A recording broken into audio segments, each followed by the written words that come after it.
কখনো মেয়র থেকে বিভ্রান্ত করা হচ্ছে যে আমরা সেই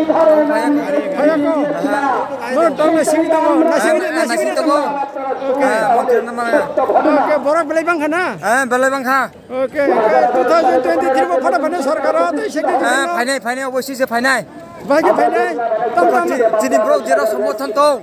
তো যত না মোদিনা সারিয়ে দেশ নামা সারে যে সরকার পরিবর্তন ক্ষেত্রে উচিত উচিত প্রত্যাবর্তন ক্ষেত্রে ফিরে চোখ 5 বছর তীব্র বইতাম তম খাই সরকার চিনি গ্রাম অঞ্চল তোকে আপাতত মেম্বার চিনি মেম্বার নি যে ত্রিপুরা সা যে মেম্বার মাতাম গ্রাম পঞ্চায়েত আন্ডারে তো যত না নরেন্দ্র মোদী নৌ লেফটেন হইতে জনপ্রতিনিধি তো যত নরিখা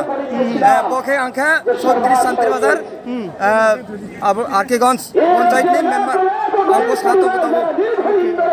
বেলে হামবাই হ্যাঁ আমনা নব হামবাই যত না হামবাই উচিত সরকার ফাইদা আশা করি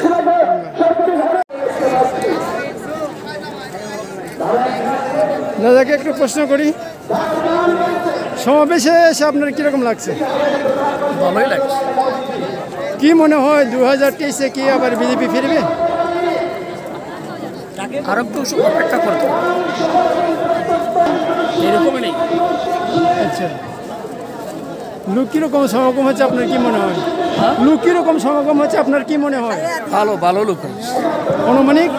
অনুমানিক সব জায়গাটা তো ঘুরে দেখিনি আচ্ছা ভালো লোক হয়েছে আপনার বাড়ি কোথায় যে আপনার পরিচয় মানে কোথায় আপনার কোথাতে গেছে কলেজ বিজেপি আসবে শিওর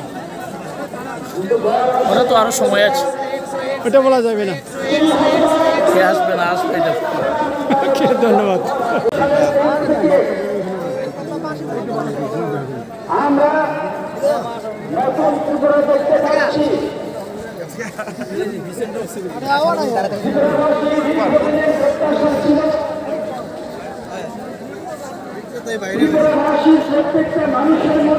দাদা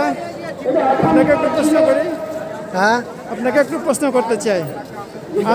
আজকের এই জনসমাবেশ দেখে আপনার কি মনে হয় আগামী 2020 মানে 2020-তে বিজেপি আবার আসবে 100% কেন আসবে কেন আসবে ক্ষমতায় আবার কেন আসবে বিগত 5 বছরে বিজেপি খুব ভালো কাজ করেছে ত্রিপুরার জন্য তার জন্য আসবে ওকে কাজগুলি কীরকম মানে গত 5 বছর আপনারা দেখছেন বিজেপি সরকার কী কাজ করছেন আপনি একটু বলতে পারেন সব কিছু করেছে স্বচ্ছ ভারত অভিযান থেকে শুরু করে মানুষের ঘর দেওয়া থেকে শুরু করে সব কিছু করেছে ওকে